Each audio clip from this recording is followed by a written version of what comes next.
Ben salut tout le monde, comme vous avez pu voir, ma saison de chasse 2021 s'est terminée hier matin à 8h30. Après environ 68-69 heures de chasse. J'étais vraiment intense cette année. Honnêtement, je voulais profiter au maximum du territoire. Ceux qui me connaissent de façon plus intime, si on veut, connaissent l'année, savent un peu l'année 2021 que j'ai eu une année difficile à différents niveaux. Je voulais en profiter au maximum de ce territoire de chasse-là. Mon partenaire de chasse, qui est mon grand chum, mon mentor, qui est le propriétaire de la terre, pour différentes raisons, cette année, il a mis sa propriété à vendre. Autrement dit, je savais vraiment, j'ai su ça au début septembre, que c'était la dernière année avec le grand terrain de jeu, qu'autrement dit, que je chasse depuis 2010. Tout ce qu'on a fait comme travaux, autrement dit, pour connaître le territoire, aménager ça de différentes façons. Je savais que c'était ma dernière année avec ce beau grand terrain-là. Je voulais en profiter au maximum. C'est pour ça aussi que j'étais motivé. J'avais j'avais 2-3 beaux prospects sur le territoire, dont ce magnifique 10 pointes-là.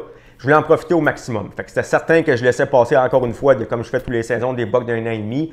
Puis même, vous allez voir, j'ai un beau 2 ans et demi qui s'est pointé la journée de l'ouverture. Mais je savais que j'avais quand même 2-3 autres beaux prospects. La chasse, avec quelques heures de fête, je voulais profiter ça au maximum. J'avais 2 semaines de congé.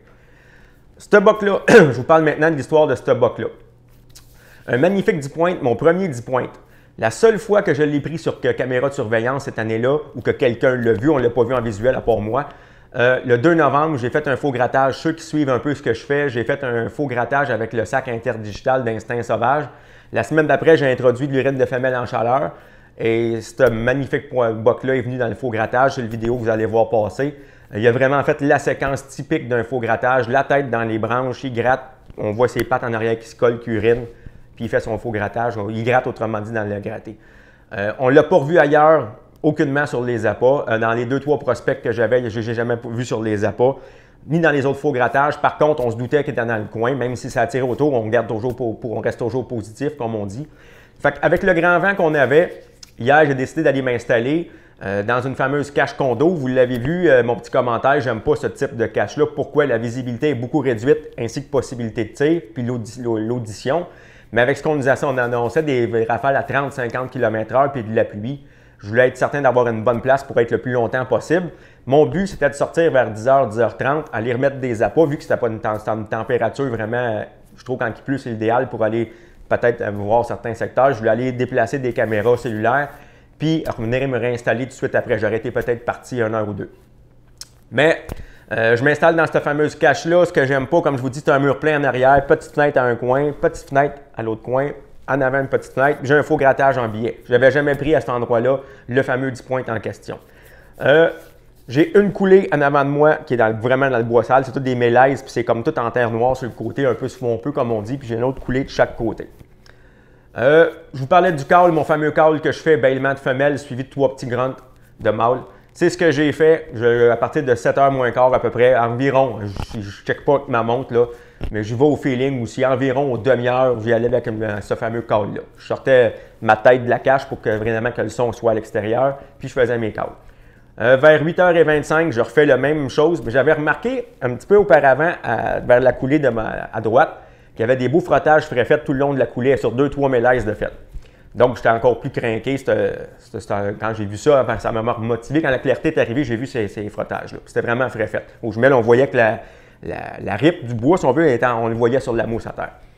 Donc, vers 8h25, je fais encore mes bêlements de femelles, 3 grunts rapides avec mon booner.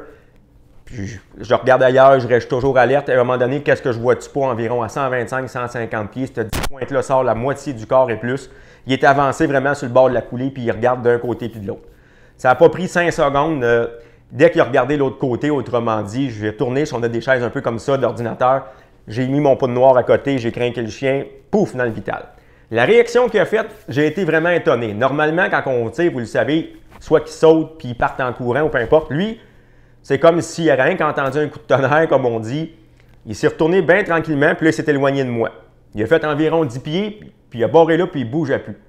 Là, j'étais vraiment, je dis, ben voyons, ça se peut pas, c'est impossible, je l'ai manqué. J'étais à 150 pieds, j'ai pas cogné le télescope, j'avais vérifié mon arme avant. J'ai la main sur la baguette pour reloader, mais je crois pas ce que je vois là. Puis à un moment donné, après 5 secondes environ, pouf, il tombe carrément sur le côté, bien tranquillement. La joie que j'ai éprouvée, je savais pas encore c'était quoi. Je savais que c'était vraiment un de nos beaux ou un outsider qu'on n'avait pas vu, mais quand j'ai vu le panache puis le body, je savais bien que c'était un shooter, là. Là, j'appelle mon chum, je suis fou comme la marde, comme on dit, mais je ne sais pas encore c'est quoi. Quand on l'a sorti, évidemment, on voit que c'est le fameux 10 pointes en question. On monte ça, puis quand je suis venu pour les viscérations, c'est là que j'ai eu un constat. Blessure sur la fesse. Vous allez voir la photo, une blessure assez importante sur la fesse à l'arrière gauche. L'année passée, vous allez voir passer aussi la photo et vidéo. On avait un 9 points, puis quand j'analyse le panache avec photo et vidéo, j'ai pratiquement, on ne peut jamais être sûr à 100%, mais j'aurais un très gros doute que c'est le même. L'année passée, on avait un 9 points, le setup d'un 10 points, mais avec une pin qui n'avait pas sorti sur un bord, avec une blessure, pas de peau autrement dit, puis il y avait comme du rouge autrement dit sur une fesse. Je l'ai pris dans un faux grattage, puis vous allez le voir aussi qui couraille après une femelle. J'avais déjà mis cette vidéo-là pour qui court après une femelle. L'année passée, c'était la même chose. On ne l'avait jamais pris avant ces séquences-là, que ce soit sur des salines au champ quand on faisait du scouting dans des sentiers. J'ai l'impression que c'est un buck qui venait d'en dehors dans la période de rut, ce qu'on appelle un outsider, qui vient faire son tour, voir nos femelles, en accoupler probablement, se tiroyer avec d'autres bucks, puis retourner peut-être dans le début de l'hiver, retourner d'où ce qui devient, comme on dit. Mais là, cette année, j'ai eu la chance de le prélever. C'est le plus beau cadeau que je pouvais avoir pour 2021. Terminer mon année qui a été vraiment pas terrible à plusieurs niveaux. Pour ceux qui me connaissent, ils savent de quoi je parle. C'était le summum, autrement dit. Ce buck-là, il va avoir une valeur sentimentale. Le dernier buck que j'ai pu prélever sur ce magnifique territoire-là, que mon chum m'a laissé la chance de chasser avec lui, qui m'en a appris beaucoup pendant, j'ai été 10-11 ans sur ce territoire-là. Mais on va se trouver d'autres choses, comme on dit, puis on va tirer notre épingle du jeu. C'est une partie d'histoire, si on veut, qui se termine. Mais ça ne pouvait pas se terminer de meilleure façon. Un tir parfait. Un autre, vraiment, ça va être mon deuxième qui va être naturalisé, ce buck-là, parce qu'il y a vraiment, mon autre, c'était mon premier trophée, si on veut. Lui, il va être mesuré aussi, vraiment. C'est mon premier 10 points, le dernier buck tué à cet endroit-là, le plus beau qu'on avait, le plus beau panache qu'on avait cette année sur le territoire. Puis je suis tellement content, c'est arrivé encore sur le call. Le booner a encore fait sa job, comme on dit. Le call, ça marche comme je vous expliquais, mais vous avez deux choix. Vous faites rien ou vous donnez des chances. J'ai fait des tests pour le fun, essayer ce fameux call-là, quand il y a des petits bucks d'un an et demi qui sont tous. Vous ne ferez pas fuir des chevreuils parce que vous faites du call. Quand ils sont alertes, surtout ce que vous remarquerez, c'est quand c'est ces gros bucks-là. Lui, ce que je suis en train d'y faire, en fait, ce call-là, je suis en train d'y montrer qu'il y a une de ces femelles qui est en train de se faire courir par un des bucks sur le territoire. Certains, lui, s'en venaient voir pour se pogner avec ce buck-là ou voir la femelle. C'est la deuxième ou troisième fois que je fais sortir des bucks avec ce fameux call-là, puis ça a marché. Mais écoutez, je l'ai essayé à tous les jours, ce call-là. Il faut qu'il y ait un buck dans le secteur, il faut qu'il y ait quelque chose proche, comme je vous dis. Puis ce matin-là, ça a marché. Vous êtes bien mieux d'essayer de faire des choses que rien faire pantoute. Là-dessus, la saison est loin d'être terminée. Comme je vous dis, il reste encore 9 jours de chasse. Lâchez pas la persévérance. Comme on se dit, moi puis mon chum, il y a 4 P importants dans la fameuse chasse au chevreuil si on veut avoir du succès. Préparation, persévérance, positivisme, puis la patience, c'est les 4 ingrédients principaux. Puis là, dites-vous bien une chose, entre le 10 et le 20 novembre, on va pogner la période de pic qu'on appelle, où les femelles sont à chaleur.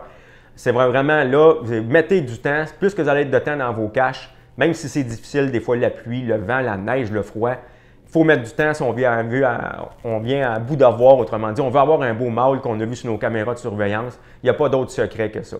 En terminant, je vais prendre quelques minutes pour remercier les gens avec qui je collabore depuis quelques années déjà au travers de ma passion, la chasse. SpyPoint depuis plusieurs années au niveau des caméras de surveillance, pro staff et collaborateurs.